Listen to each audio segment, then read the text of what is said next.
어머니, 당장 집으로 가요. 집으로 돌아오자 며느리는 평소처럼 미소를 지으며 나왔습니다. 여보, 오늘 좀 늦게 오셨네요. 어머, 어머님도 같이 오셨네요? 아들은 녹화 파일과 메모를 며느리 앞에 내던졌습니다. 당신, 이게 다 뭐야? 당신이 어머니를 요양원에 보내려고 계획한 거 맞아. 그리고 이 집을 차지하려고 했다는 것도? 그게 무슨 말이에요? 여보, 오해해요. 내가 왜 그런 짓을 하겠어요? 연기는 이제 그만둬. 아들의 분노에 찬 고함에 며느리는 흠칫 놀랐습니다. 내가 어머니를 어떻게 대했는지 다 봤어. 증거도 뻔히 다 있는데 변명하려고 해? 진호야, 진정하렴. 여보, 내가 잘못했어요. 제발 한 번만 용서해 주세요. 당장 이 집에서 나가? 우린 이제 끝이야? 나가라니 그게 무슨 말이야? 설마 이혼하자고. 내가 잘못했어? 다시는 안 그럴게. 제발 한 번만 용서해 줘. 어머니한테도 사과드릴 게 이제 쥐 죽은 듯이 살 테니까 제발. 끝이라고 했잖아? 당신 같은 사람이랑은 더 이상 한 집에서 살 수 없어. 그리고 법적으로도 책임을 물어서 내 죄값 하나도 빠짐없이 다 받게 할 테니까 그렇게 알아. 이 이야기의 주인공은 70세 안금의 할머님이십니다. 누군가 안씨 할머니에게 어떻게 여자 혼자서 아들을 그렇게 잘 키우셨어요? 라고 묻는다면 안씨 할머니는 늘 쓴웃음을 지을 수밖에 없습니다. 지금은 아들 진호가 대기업에서 일하며 저를 든든히 지켜주고 있지만 예전에 안씨 할머니는 지금과 전혀 다른 모습이었습니다. 당시 안씨 할머니는 젊은 나이에 시집을 와서 시집살이를 혹독히 당하고 사셨습니다. 귀 먹어서 3년이요. 눈 어두워 3년이요. 말 못해서 3년이요. 석 3년을 살고 나니 백꽃 같던 요 내 얼굴, 호박꽃이 다 되었네. 이 말이 딱 상황을 설명해 주었죠.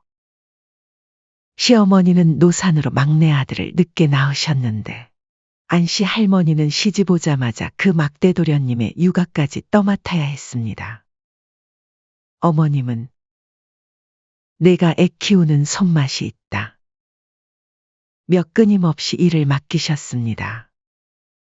새벽부터 밥을 하고 장작을 패며 논밭을 돌보는 것이 하루의 전부였습니다. 그래도 시집살이는 참을 수 있었습니다. 하지만 정말 견딜 수 없었던 건 남편의 폭력과 외도였습니다. 남편은 안씨 할머니를 가족이 아니라 하인처럼 대하며 자신의 실수를 덮으려 폭언과 폭력을 서슴지 않았습니다. 요즘 사람들은 안씨 할머니를 답답하다고 할 수도 있을 겁니다. 하지만 그 시절에는 이런 일이 빈번했고 여인들에게 선택지가 많지 않았으니까요.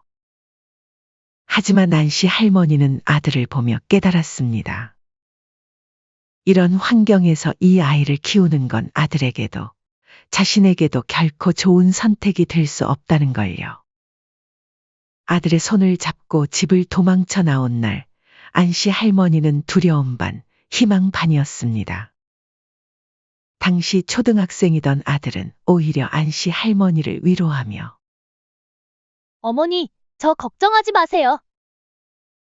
제가 꼭 성공해서 어머니를 기쁘게 해드릴게요. 그래, 기대하고 있으마. 라고 말했습니다. 그 한마디가 삶의 유일한 빛이자 버팀목이었습니다.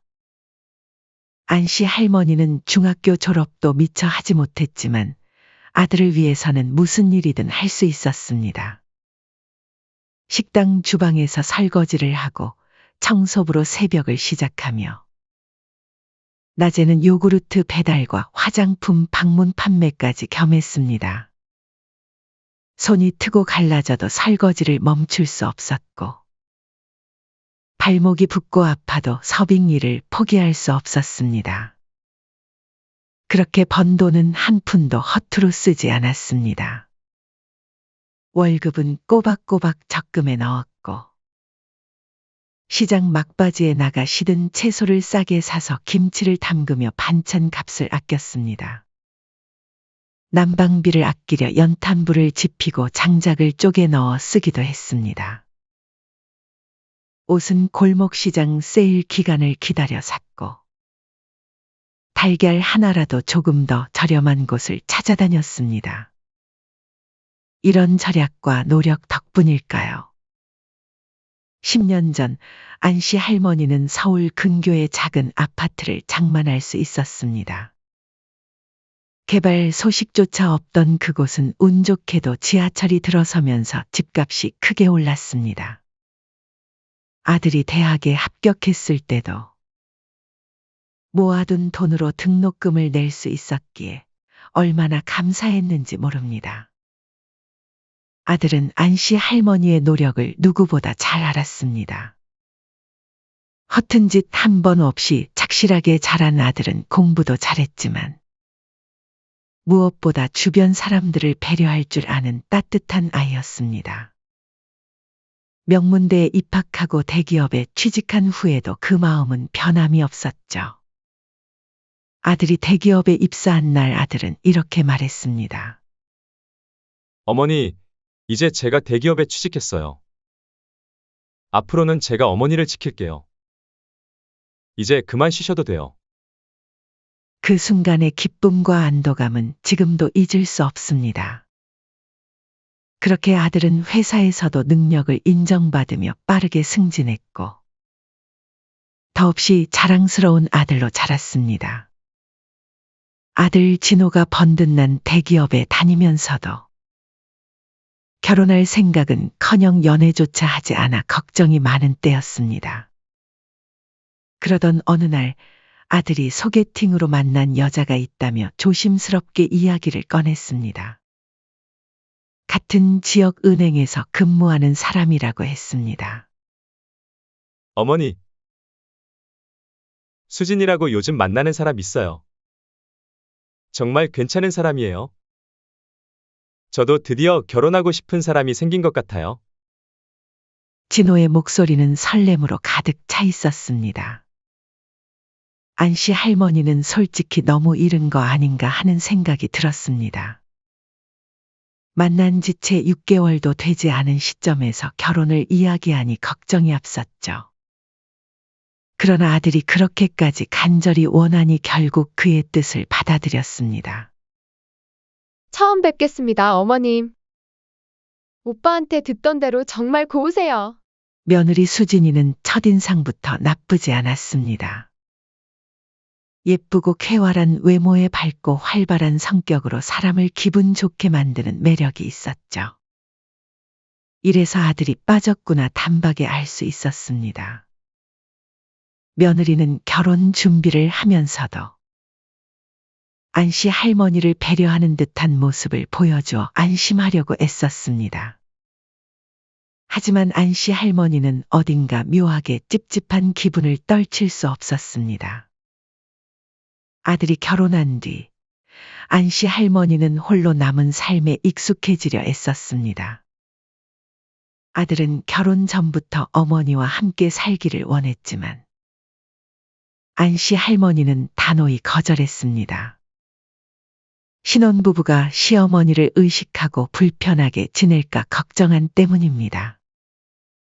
진호야, 너희는 너희끼리 잘 살아라. 나는 원래 살던 대로 지내기면 되니 걱정하지 말아라. 그렇게 각자의 삶을 정리하면서 지내던 어느 날 뜻밖의 이야기가 나왔습니다. 신혼집 마련에 어려움을 겪고 있던 아들 부부가 계속해서 임시 거처를 전전하며 고생하던 중 며느리가 아들에게 시어머니 댁에 같이 살며 우리가 모시는 것은 어떠냐고 합가를 제안했다는 말이었습니다. 며느리가 먼저 나랑 같이 살자고 했다고? 네, 맞아요. 수진이가 엄마 되게 좋아하잖아요. 요즘 며느리들은 시어머니랑 같이 살기를 원하지 않는다던데. 며느리가 먼저 이런 이야기를 꺼낸 것이 안씨 할머니는 의아했습니다. 하지만 이를 들은 아들은 몹시 신나서 어머니를 설득했고, 결국 안씨 할머니는 자신의 서울 아파트에서 아들 부부와 함께 살기로 했습니다. 며느리는 결혼 후 처음에는 상냥하고 공손한 태도로 안씨 할머니를 대했습니다. 어머님, 이런 건 제가 다 챙길게요. 어머님은 그냥 편히 쉬세요. 라며 세심하고 다정한 며느리처럼 행동했습니다. 아들이 함께 있는 자리에서는 시어머니를 극진히 모시고 아끼며 완벽한 아내 역할을 수행했습니다. 그러나 아들이 출근하면 며느리의 진짜 모습이 드러났습니다. 처음에는 집안일을 슬쩍 떠넘기는 것으로 시작되었습니다. 어머님, 제가 요즘 너무 바빠서요. 빨래는 어머님이 좀 해주실 수 있나요? 라는 부탁을 시작으로 요리는 제가 잘 못하니까 그냥 어머님이 알아서 차려주세요. 라는 명령으로 바뀌었습니다. 안씨 할머니가 집안을 돌보며 힘들게 일하는 동안 며느리는 소파에 앉아 드라마를 보거나 휴대폰을 들여다보며 시간을 보냈습니다.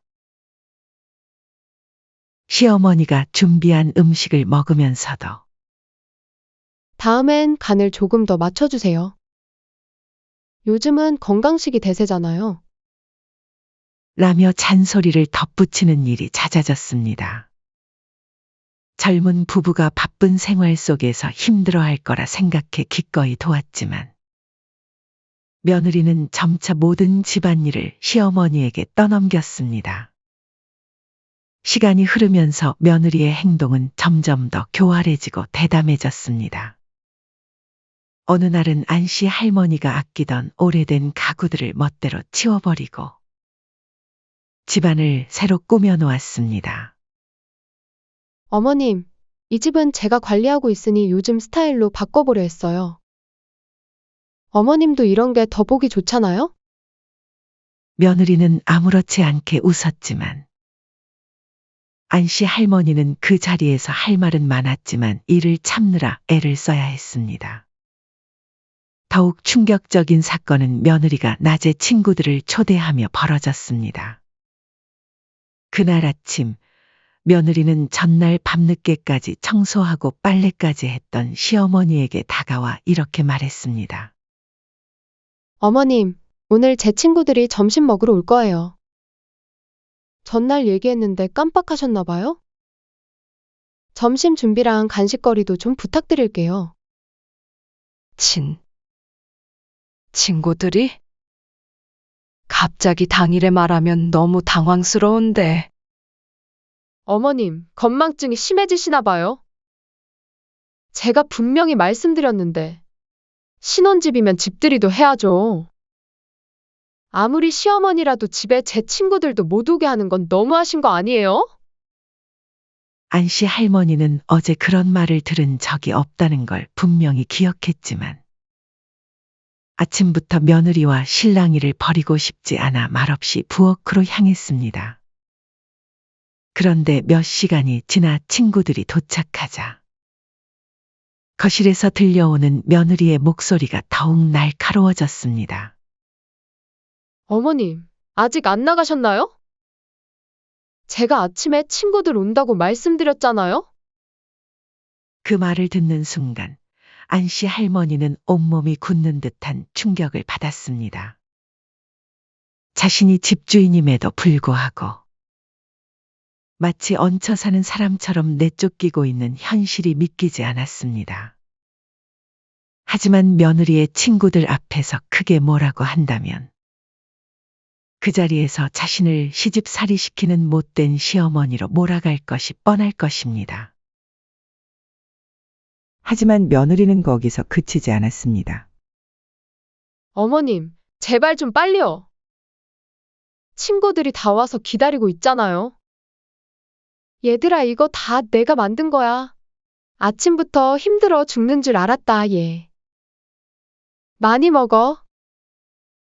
심지어 며느리가 괜히 친구들 앞에서 체면을 구길까봐 자신이 정성스레 만든 음식을 며느리가 손수 준비한 것처럼 이야기하는 걸 듣자 가슴 한구석이 찢어지는 것 같았습니다. 그 뒤에 안씨 할머니는 말없이 집을 나섰습니다. 한여름 뙤약볕 아래 갈 곳 없이 집 근처 공원을 맴돌며 안씨 할머니는 자신의 처지를 한탄했습니다. 돌아오는 길, 안씨 할머니는 서러움에 눈물을 삼키며 걸음을 옮겼습니다. 하지만 이보다 더 결정적인 사건은 따로 있었습니다. 어느 날 외출을 하고 돌아오시던 안씨 할머니는 집 현관문 앞에서 소란스러운 소리를 듣게 되었습니다.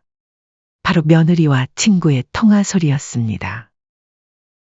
무심코 문틈으로 들려오는 까랑까랑한 목소리에 귀를 기울였고 그 말들은 안씨 할머니를 충격에 빠뜨렸습니다. 아, 진짜 우리 집에 시어머니가 얹혀 살고 있다니까? 이 집은 내가 결혼 전에 준비한 건데 불쌍한 시어머니 같이 살게 해주는 거야. 며느리는 계속해서 비웃듯이 말을 이어갔습니다. 맨날 이래라 저래라 하면서 뭐 되는 척하고. 뭐 스트레스 받아 죽겠어. 친구가 무언가를 물었는지 며느리는 비웃는 목소리로 대답했습니다. 응응, 불쌍하시지. 갈 데가 없으셔. 남편도 없고 그래 뭐 과부. 뭐 그런 건가? 그러니까 내가 챙겨주는 거지. 그래도 내가 착해서 잘 참고 있잖아. 얹혀 살면서 또 이거저거 시키기만 해봐. 핑계 하나 잡아서 확 쫓아내야지. 그 말을 듣고 안씨 할머니는 손발이 떨리는 충격에 사로잡혔습니다. 이 집은 분명 자신이 평생 일하며 모은 돈으로 마련한 집이었습니다. 하지만 며느리는 사실을 완전히 왜곡해 자신이 주인 행세를 하고 있었고 시어머니를 뒤에서 철저히 험담하며 무시하고 있었습니다.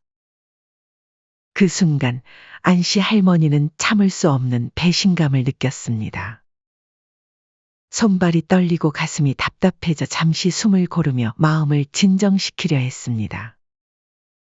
하지만 아무리 애써도 며느리의 그 말들이 계속 귓가에 맴돌며 분노와 슬픔이 섞인 눈물을 쏟게 했습니다. 안씨 할머니는 아들에게 이 모든 것을 털어놓고 싶은 충동을 느꼈지만 진호의 결혼 생활이 깨질까 두려워 결국 아무 말도 하지 못했습니다. 그리고 자신이 겪었던 시집살이 시절이 떠올라 며느리를 심하게 꾸짖지 못하는 것이 가장 큰 안씨 할머니의 약점이었습니다. 과거에 자신이 겪었던 혹독한 시집살이를 떠올리며 며느리도 말 못하는 스트레스가 많았겠지.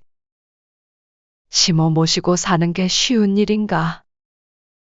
내가 참으면 모두 괜찮을 거야. 라고 애써 자신을 다독였지만 며느리의 행동은 날이 갈수록 더욱 심해지기만 했습니다. 안씨 할머니는 며느리의 악랄한 행태를 더 이상 참을 수 없었습니다. 며느리가 아들이나 주변 사람들 앞에서 보여주는 착한 며느리의 가면은 완벽했습니다. 며느리는 동네 주민들 앞에서도 시어머니 자랑을 늘어놓고 우리 어머님은 꼭 친정어머니 같아요. 맘 같아선 엄마라고 부르고 싶다니깐요. 라고 입에 올리곤 했습니다. 심지어 아들조차도 어머니, 우리 수진이가 어머니를 정말 잘 모시잖아요.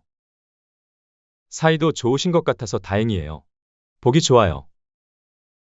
라며 웃을 정도로 석없이 믿고 있었습니다. 하지만 안씨 할머니는 진실을 알고 있었습니다. 며느리는 뒤에서 안씨 할머니를 철저히 무시하고 모욕하고 심지어는 집을 차지하려는 계획까지 세우고 있었던 것입니다. 평소와 다름없이 지내던 어느 날 며느리가 외출하며 화장대 구석에 아무렇지 않게 두고 간 메모를 우연히 보게 되었습니다. 며느리의 메모에는 여러 항목이 깔끔히 정리되어 있었는데 그중 가장 충격적인 부분은 어머님 요양원 비용이라는 항목이었습니다. 안씨 할머니는 순간 눈앞이 캄캄해졌습니다. 그 메모에는 요양원을 알아본 흔적이 담긴 구체적인 목록과 예상 비용이 나열되어 있었습니다. 예산 계획과 요양원 입소 후 집 관리비 절감 내용도 있었고, 메모의 하단에는 며느리가 직접 적은 것으로 보이는 대담한 문구가 적혀 있었습니다. 요양원 들어가시면 집 완전 내 거. 눈치 안 보고 내 맘대로 가능. 남편 설득 중요. 어머님 고집 피우면 건강 핑계대며 설득 시작.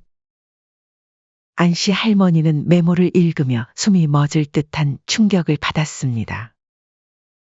이 문구는 단순한 메모가 아니라 누가 보더라도 시어머니를 요양원에 보내 집을 차지하려는 며느리의 속셈을 적나라하게 드러낸 증거였습니다. 더구나 집 완전 내 거.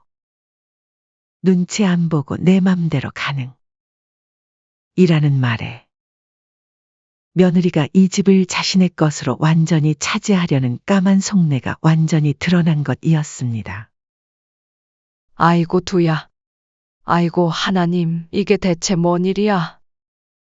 안씨 할머니는 메모를 손에 들고 그대로 무릎이 풀릴 정도로 충격을 받았습니다. 그리고 이 아파트를 사기 위해 했던 그동안의 무수한 노력들이 떠올랐습니다. 식당 일을 마치고 밤늦게 돌아와 쉬지도 못한 채 새벽 청소 일을 나가던 날들. 손이 트고 갈라져도 쉬지 못하고 일했던 시간들이 머릿속을 스쳐 지나갔습니다. 평생 힘겹게 일하며 이루어낸 이 집은 안씨 할머니에게 단순한 집이 아니었습니다. 온갖 허드렛 일을 하며 다른 사람들이 부러워하는 아파트를 장만했던 자부심. 아들에게 떳떳한 어머니가 되어준 자존심. 이 모든 것이 이 집 안에 깃들어 있었습니다. 그런데 며느리는 안씨 할머니의 한평생을 한순간에 빼앗으려 하고 있었습니다. 이제 더 이상은 안 돼. 이러다간 집도 아들도 다 뺏기겠어? 안씨 할머니는 더 이상 물러설 수 없다고 결심했습니다. 하지만 단순히 이 메모만 가지고는 며느리를 몰아세우기 어렵다는 것을 안씨 할머니는 알고 있었습니다. 같이 한 집에 지내며 지켜봐온 며느리는 대처에 능한 사람이었습니다. 며느리는 어머님 건강이 걱정돼서 알아본 거예요. 라며 메모의 맥락을 교묘히 바꾸고 오히려 며느리 자신을 효심 깊은 며느리로 포장할 가능성이 컸습니다. 오히려 시어머니를 나쁜 시어머니로 몰아갈 뿐 아니라 정신 이상까지 꾸며낼 만한 인물이었습니다. 안씨 할머니는 며느리의 속내를 증명할 더 확실한 증거를 찾아야만 했습니다. 안씨 할머니는 고민 끝에 한 가지 묘안을 생각해냈습니다. 안씨 할머니는 며칠 전 홈쇼핑에서 본 홈캠이 떠올랐습니다. 그리고 며느리가 집 구석구석은 신경 쓰지 않는다는 점을 이용하기로 했습니다.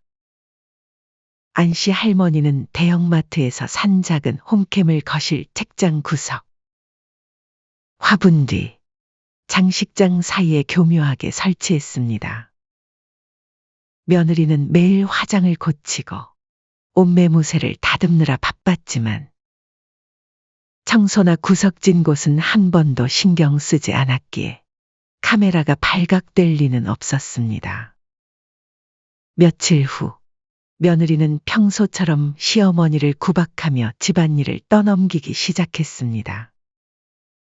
어머님, 빨래할 때 섬유유연제 넣으라고 했잖아요. 늙어서 기억력도 떨어지나 봐요? 며느리는 한숨을 쉬며 비아냥거리는 태도로 말했습니다. 안씨 할머니는 차분히 그 말을 듣고 있었지만 가슴속에서는 수치심과 분노가 끓어올랐습니다. 하지만 이제는 모든 것이 증거로 남는다는 생각에 안씨 할머니는 차분히 대응할 수 있었습니다. 그날은 밖에서 안 좋은 일이 있었는지 며느리의 언행이 유독 심했습니다. 어머님, 정말 치매 아니세요? 병원 알아봐 드릴까요? 제가 옷은 여기다가 놓으면 안 된다고 했잖아요. 안씨 할머니의 자존심을 짓밟는 며느리의 말들이 쏟아졌습니다. 예전 같았으면 안씨 할머니도 한마디쯤 덧붙였겠지만 이번에는 차분히 고개를 끄덕이며 대답했습니다. 미안하다. 내가 조심할게. 안씨 할머니가 아무 말 안 하고 듣기만 하자 기고만장해진 며느리는 점점 더 선을 넘게 폭언을 하기 시작했습니다. 안씨 할머니는 속으로 생각했습니다. 이제야 드디어 결정적인 증거를 잡게 되겠구나. 다음 날 평소처럼 안씨 할머니가 청소를 마치고 방에서 쉬고 있던 중 갑자기 거실에서 며느리의 날카로운 고함이 들려왔습니다. 어머님, 여기 좀 와보세요. 이게 다 뭐예요? 며느리의 예상치 못한 고성에 안씨 할머니의 심장이 덜컥 내려앉았습니다. 설마 카메라가 들킨 건가? 순간 온몸에 숨이 멎는 것 같았습니다. 홈카메라가 발각되면 지금까지의 모든 계획이 물거품이 될 뿐만 아니라 오히려 자신이 며느리의 사생활을 침해했다는 누명을 쓸 수도 있었습니다. 떨리는 다리로 거실에 나가보니 며느리는 얼굴이 불그락푸르락해진 채 바닥을 가리키며 화난 표정으로 계속 소리쳤습니다. 제가 먼지 알레르기 있다고 했잖아요. 바닥에 먼지가 이렇게 수북한데 어떻게 살아요? 어머님은 정말 제가 숨도 못 쉬고 죽기를 바라시나 봐요? 안씨 할머니는 순간 안도감에 그 자리에 주저앉을 것만 같았습니다. 다행히 홈카메라가 발각된 것이 아니란 사실에 안심했지만 동시에 며느리의 교활함에 새삼 혀를 내둘렀습니다.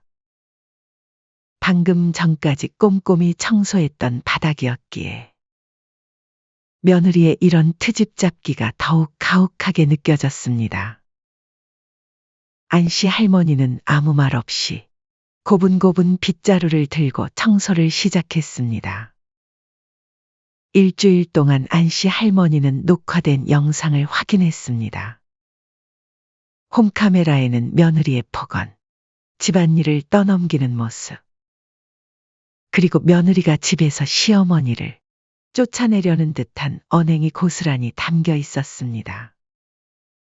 심지어 며느리가 자신이 마치 집의 주인인 양 행세하는 모습까지 녹화되어 있었습니다. 이제 진호에게 보여줄 만한 증거가 충분하구나. 안씨 할머니는 비로소 깊은 숨을 내쉬며 결단을 내렸습니다. 며느리의 이중적인 모습과 악랄한 계획이 모두 담긴 이 증거들을 이제는 아들에게 보여줄 때가 되었습니다. 다음 날 안씨 할머니는 아들의 회사 앞을 찾았습니다. 퇴근길에 회사를 나오는 아들을 보자마자 그녀는 눈물을 흘리며 아들의 팔을 붙잡았습니다. 진호야, 어머니, 여기까지 어쩐 일이세요? 엄마가 참으려고 했는데 이젠 안 되겠다. 엄마 좀 도와줘.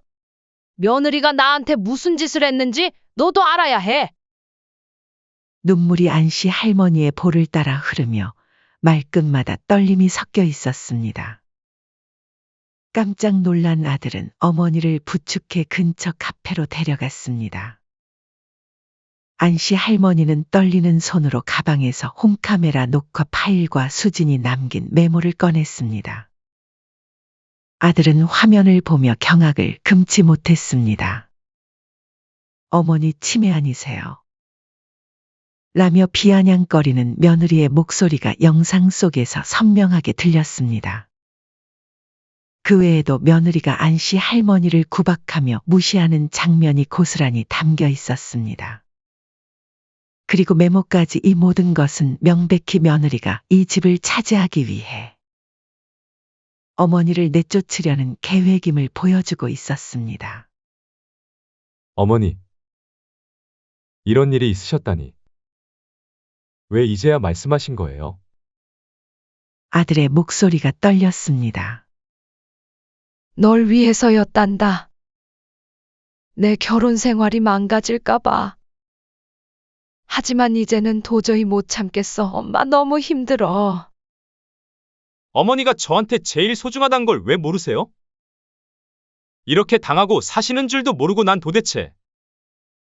아들은 한참을 자책하다가 자리에서 벌떡 일어났습니다. 어머니, 당장 집으로 가요. 집으로 돌아오자 아들은 며느리를 거실로 불렀습니다. 며느리는 평소처럼 미소를 지으며 나왔습니다. 여보, 오늘 좀 늦게 오셨네요. 어머님도 같이 오셨네요? 며느리의 말투는 평소처럼 밝았지만 아들은 평정을 유지하려 애썼습니다. 아들은 녹화 파일과 메모를 며느리 앞에 내던졌습니다. 당신, 이게 다 뭐야? 당신이 어머니를 요양원에 보내려고 계획한 거 맞아. 그리고 이 집을 차지하려고 했다는 것도? 며느리는 당황한 기색을 감추며 능청스럽게 웃었습니다. 그게 무슨 말이에요? 여보, 오해예요. 내가 왜 그런 짓을 하겠어요? 그저 어머님을 위해서 준비한 거예요. 그러나 아들은 더는 속지 않았습니다. 아들의 목소리는 단호했습니다. 연기는 이제 그만둬. 아들의 분노에 찬 고함에 며느리는 흠칫 놀랐습니다. 내가 어머니를 어떻게 대했는지 다 봤어. 이 악마 같은 여자야.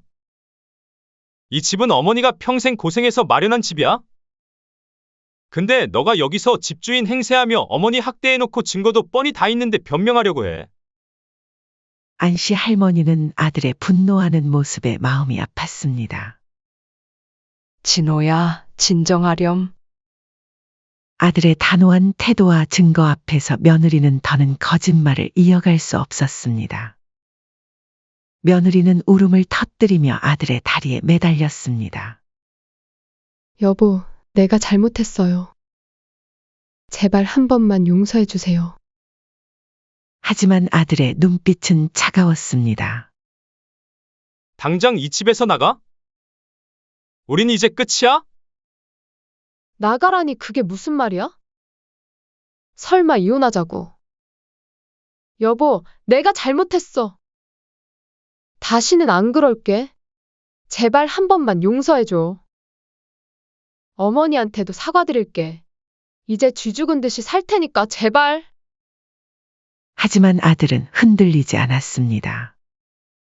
아들은 며느리 눈물에 단 한치도 마음이 움직이지 않았습니다. 끝이라고 했잖아? 우린 이제 가족도 아니고 당신 같은 사람이랑은 더 이상 한 집에서 살 수 없어. 그리고 우리 어머니를 저렇게 괴롭힌 사람과 더는 말도 섞기 싫어. 당장 짐 싸. 그리고 법적으로도 책임을 물어서 내 죄값 하나도 빠짐없이 다 받게 할 테니까 그렇게 알아? 며느리는 어쩔 수 없이 짐을 싸고 집을 떠나야 했습니다. 아들은 곧바로 변호사를 찾아 이혼 소송을 진행했습니다. 며느리의 모든 악행이 명백한 증거로 남아 있었기에 법정에서 그녀는 한 푼의 재산도 나눠받을 수 없었습니다. 오히려 위자료를 추가로 지급해야 한다는 판결이 내려졌습니다. 그뿐만 아니라 아들은 며느리를 어머니 학대 혐의로 형사 고발했습니다. 경찰 조사와 재판이 이어지며 이 모든 일이 며느리의 지인들과 이웃들에게도 전부 알려지게 되었습니다. 수진 씨 그렇게 착한 척하더니 시어머니를 몰래 학대했다며? 남편한테 이혼당하고 지금 완전 빈털터리거지래. 빚도 졌다던데. 며느리는 친구들과 이웃들로부터 외면당했고 그녀를 믿고 따르던 사람들조차 전부 떠나갔습니다. 결혼 후 일을 그만두었던 며느리는 막대한 위자료와 벌금, 형사소송의 비용까지 모두 감당해야 했습니다. 며느리는 더 이상 경제적으로도 사회적으로도 설 자리가 없었습니다. 작은 반지하 방에서 홀로 살아가야 했고 생계를 위해 하루에 여러 개의 아르바이트를 전전하며 근근히 버텨야 했습니다. 며느리는 꿈꿨던 야망은 산산조각이 났고 삶은 몰락의 길로 접어들었습니다. 며느리는 스스로의 선택이 초래한 결과로 인해 뼈저린 후회를 했지만 이미 너무 늦은 때였습니다. 아들은 이 모든 일을 마무리한 뒤 어머니에게 무릎을 꿇고 사죄했습니다. 어머니, 제가 어머니를 지켜드리지 못했어요. 정말 죄송합니다. 못난 아들 어머니 고생만 시키네요. 앞으로는 절대 그런 일이 없게 할게요. 안씨 할머니는 아들을 위로하며 말했습니다. 됐다. 내가 무지한 것도 있었어. 참는 것만이 다 좋은 건 아니었는데 말이야. 이제 우리 둘이서 잘 살아보자. 내가 내 곁에 있으니 난 더 바랄 게 없다.